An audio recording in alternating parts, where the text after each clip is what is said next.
विश्वरत्न doctor Babasaheb Ambedkar यांच्या 134व्या जयंतीनिमित्त Bodhisattva doctor Babasaheb Ambedkar जयंती उत्सव मध्यवर्ती महामंडळ अध्यक्षपदी विकी शेंडगे, सचिवपदी अविनाश भडकुंबे, उपाध्यक्ष अयाज दीना, दीपक गवळी, संदेश कांबळे, गंगाधर गावडे, खजिनदार दत्ता शिंदे तर कार्याध्यक्षपदी उमेश रणदिवे यांची निवड करण्यात आली. रविवार दिनांक 29 मार्च रोजी सायंकाळी विश्वरत्न डॉक्टर बाबासाहेब आंबेडकर यांच्या 134व्या जयंतीनिमित्त बोधिसत्व डॉक्टर बाबासाहेब आंबेडकर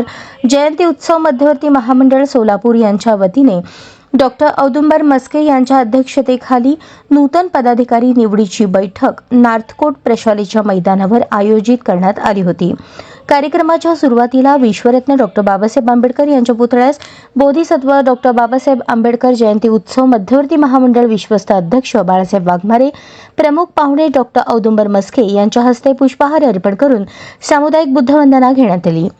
दिवंगत नेते राहुल सरवदे, केरू जाधव, अशोक भालेराव, सिद्धू उबाळे यांना श्रद्धांजली वाहण्यात आली. यानंतर मध्यवर्ती महामंडळाअंतर्गत येणाऱ्या उत्सव अध्यक्षांचा सत्कार करण्यात आला. यावेळी पप्पू गायकवाड, रॉकी बंगाळे, अजित बनसोडे, विजयानंद उघडे, पंकज ढसाळ, उपाध्यक्ष मिलिंद प्रक्षाळे, रविकांत कोळेकर, सिद्धेश्वर पांडगळे, शांतिकुमार नागटिळक, आर के कांबळे, यशवंत फडतरे, आशुतोष नाटकर, सुहास सावंत, विकी शेंडगे, ॲडव्होकेट शिवयोगी सिद्धगणेश, ॲडव्होकेट जयप्रकाश भंडारे, विक्रांत दुपारगोडे, विनोद वाघमारे, लखन भंडारे, ॲडव्होकेट विशाल मस्के, अश्विन सोनवणे, धम्मपाल मैंदरगीकर, चाचा सोनवणे, महेश डोलारे, सर्वगोड, कुमार मस्के, अयाज दीना, बाबा गायकवाड आदी मान्यवरांची मंचावर उपस्थिती होती.